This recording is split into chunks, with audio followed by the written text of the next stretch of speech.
So in section 2, we're going to discuss credit readiness. We're going to start off by explaining how your credit score actually comes about. Then we'll discuss how to improve your credit, and then lastly, we'll go over how to maintain that good credit score. How exactly is your credit score made? So where does your credit score come from? Well, specifically for mortgages, we're going to be using something called a FICO score.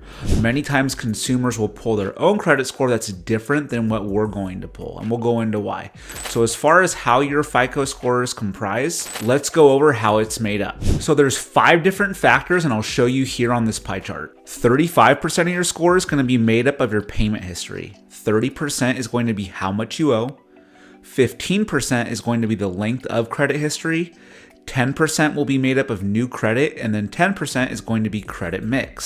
So why is payment history 35% of this score? Research shows that your track record of payment tends to be the strongest predictor of the likelihood that you're going to pay all of your debts like you agreed to. Amount owed is referring to the debts that you carry in total. What's interesting though is that the amount of debt that you carry is not as important as the utilization. So what does this mean exactly? When a high percentage of a person's available credit is used, this will tend to indicate that somebody's become overextended. And then because of that, they're more likely to miss payments. So what exactly is credit history? So your FICO score is going to take 2 things into consideration when it comes to credit history. How long your accounts have been open, including the oldest account. They're going to look at the age of your newest account, and then they're going to look at the average of all of your open accounts. And then secondly, they'll look at how long specific accounts have been open. So what exactly is credit mix? Credit mix is the type of accounts that you have open. They can be credit cards, retail accounts, installment accounts, finance accounts, and then mortgage loans. And the reason this is important to your score is they want to see how you handle a variety of different types of debts. So new credit, what exactly is that? New credit includes inquiries in the last 12 months, and an inquiry is essentially when somebody pulls your credit. So why does any of this matter?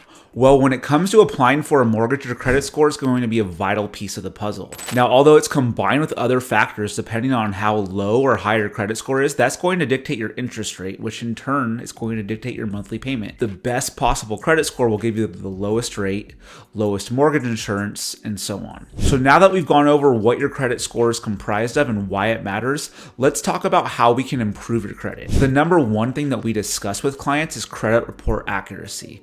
We need to make sure that we get your credit report early in the process, which is why we talk about the 90-day process, to address any inaccuracies. Once we have a copy of that credit report, we'll go over everything to make sure all the accounts listed are yours, and we'll also discuss any of the negative information to make sure that A, it is yours, and then B, can we address it and get it removed from your credit report. So the second tip we're going to discuss is lowering your credit utilization. Now, in the simplest terms, all we're going to ask you to do is pay down your debt. But what we're really trying to do is get every single credit card that you have below 30%. The reason that we're going to ask you to do this is if you stay below 30%, your credit utilization ratio is going to actually improve your credit score. The third tip is consistent payments. Now again, this seems like it's common sense, but continuing to make consistent payments is a huge part, 35% of your score. So while you're going through the loan process, it's vital that you don't miss any payments. The fourth tip is avoiding new credit. I cannot emphasize this enough. Do not apply for new credit while you're in the middle of a mortgage process.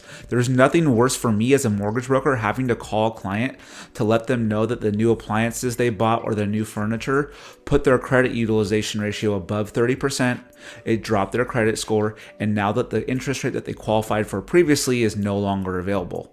And even worse case is when we have to tell them that they no longer qualify for the loan. Now, let's say that you need to improve your credit score. Either you can't qualify for a mortgage currently, or your credit score is lower than you would like in order to get the best rate. So let's go over the timeline for credit improvement. We like to suggest 90 days in order to address all of your issues, whether it's credit report inaccuracies or paying down your debt to lower your credit utilization ratio. Within 90 days, if there's anything that we can do to improve your score, this gives us enough time to handle it. Now, as far as monitoring and managing your credit, so in addition for credit improvement, once we get that score up, what do we want to do to manage and monitor that credit score as we go through the process?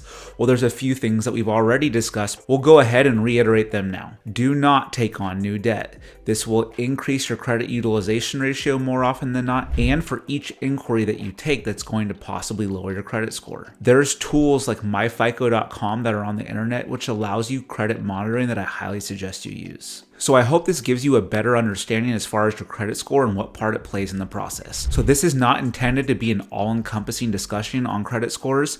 We do have something like that, and I'll go ahead and leave the link below.